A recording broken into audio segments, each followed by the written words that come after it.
샬롬! 저희는 오늘의 말씀지기 강현도 순장, 우상차 순장, 신동석 순원입니다. 네, 오늘 말씀에서는 드디어 다윗이 왕이 되는 장면이 나오는데요. 특히하면서 어떤 점들을 느꼈는지 함께 나눠볼까요? 제가 먼저 나눠보겠습니다. 여기 본문에 보면은 다윗은 15년 동안 이제 방랑자 생활을 하고 끝을 내고 이제 왕이 되는 장면인데, 저는 약간 그런 생각이 들었어요. 힘든 삶, 되게 광야의 삶을 살았다라는 생각이 들어서 이걸 보면서 어떤 생각을 했냐면, 이게 오래 참음이라는 하나님의 성품이 얼마나 중요한가라는 생각이 들었던 것 같아요. 다윗이 보여준 오래 참음은 그냥 제가 원해서 그런 것들을 얻기 위한 오래 참음이 아니고 하나님의 때를 기다리고 인내했던 그런 오래 참음이다 보니까 되게 그거에 대해서 나한테 필요한 말씀이고 나한테 중요한 순간이겠다라는 생각이 들어서 되게 나한테 필요한 성품이겠구나라는 생각을 했던 것 같아요. 그리고 또 다른 것을 생각했을 때 그 광야의 생활 동안 하나님이 준비시키신다라는 생각이 들었어서 저는 개인적으로 전학을 4번이나 했었는데 그 과정을 통해서 성장시키셨던 또 준비시키셨던 하나님을 다시 떠올리게 돼서 내가 생각했던 하나님을 내가 잊고 있었구나라는 걸 다시 깨달았던 순간이었던 것 같습니다.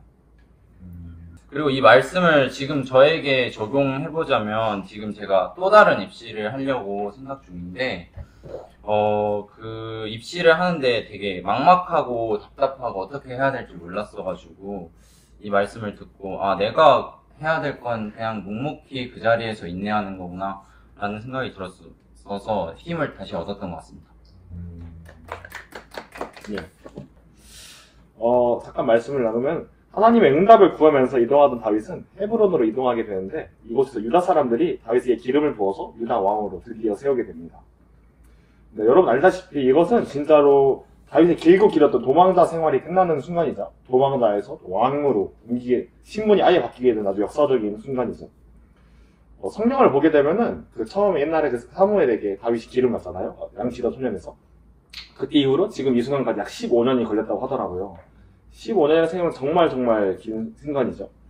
다윗의 인내심과 하나님을 향한 믿음이 얼마나 컸는지를 알게 되는 그런 순간인 것 같아요.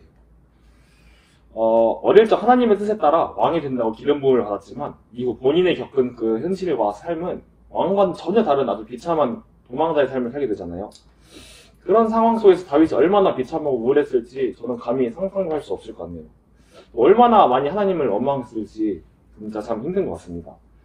형도 선생님도 그렇고 저도 그렇고 모두 군대를 갔다 왔지만 군대는 전역이라는 끝이 정해져 있음에도 불구하고 그곳의 삶이 좀 힘들면은 하나님을 당연히 원망하게 되고 또 불평도 하고 투정도 부리고 그런 경험 있으시잖아요. 저도 그랬고.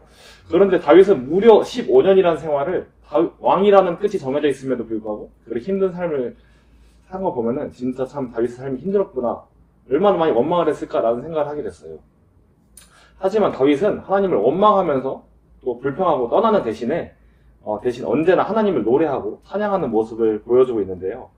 과연 나는 저렇게 살 수 있을지에 대한 생각을 오늘 말씀을 묵상하면서 많이 나눴던 것 같아요. 저도 다윗이 왕이 되는 장면을 유심히 보게 됐는데요. 사울이 죽은 뒤에 다윗은 하나님께 자신이 지금 어디로 가야 하는지 물어봤죠.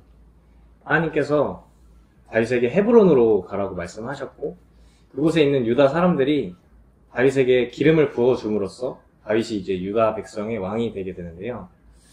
저도 성찬 순장님처럼 사무엘을 통해 기름 부음 받은 지 15년이 지난 후에서야 일이 성취되는 것을 볼 때 하나님의 약속을 믿고 꿋꿋이 나아가는 삶의 모습이 저에게도 정말 필요함을 느꼈습니다. 또 기도의 응답이 당장은 되지 않더라도 하나님의 선하심을 믿고 또 의지하는 자세가 필요하다고 느꼈습니다. 성경을 보면 다윗도 처음부터 완전한 모습은 아니었잖아요. 자신을 죽이려고 하는 사울이 두렵기도 했고 또 하나님이 원망스럽기도 했지만 끝까지 하나님을 포기하지 않는 삶을 살았던 것 같아요. 다윗이 하나님을 포기하지 않았듯이 하나님도 다윗의 편에 서서 다윗을 포기하지 않으시고 선한 길로 인도하시는 분이라는 점을 많이 생각하게 됐습니다. 이 말씀을 제 삶에 적용해 볼 때 저는 살면서 하나님이 선하시고 나를 이끌어 주시는 분임을 알면서도 두려워하고 초조해하는 모습들이 많았음을 되돌아보게 되었어요. 인생은 실전이다 이런 말 있잖아요. 그런 사람들의 말 앞에 무너질 때도 많아서 지금 당장 뭐라도 하지 않으면 인생이 망해버리는 건 아닐까 이런 생각도 종종 했던 것 같습니다. 그런 의미에서 제가 인생의 두려운 순간마다 찾는 성경 구절이 있는데 함께 나누고 싶습니다. 마태복음 6장 25절 26절 말씀이에요. 그러므로 내가 너희에게 이르노니 목숨을 위하여 무엇을 먹을까 무엇을 마실까 몸을 위하여 무엇을 입을까 염려하지 말라. 목숨이 음식보다 중하지 아니하며 몸이 의복보다 중하지 아니하냐. 공중의 새를 보라. 심지도 않고 거주지도 않고 창고에 모아들이지도 아니하되 너희 하늘 아버지께서 기르시나니 너희는 이것들보다 귀하지 아니하냐. 아멘. 이 말씀처럼 기도의 응답이 당장 빨리 되지 않더라도 하나님의 선하심을 믿고 살아가는 우리 모두가 되었으면 좋겠습니다. 자, 그럼 오늘 하루도 말씀으로 충만한 은혜로운 하루 되세요. 안녕!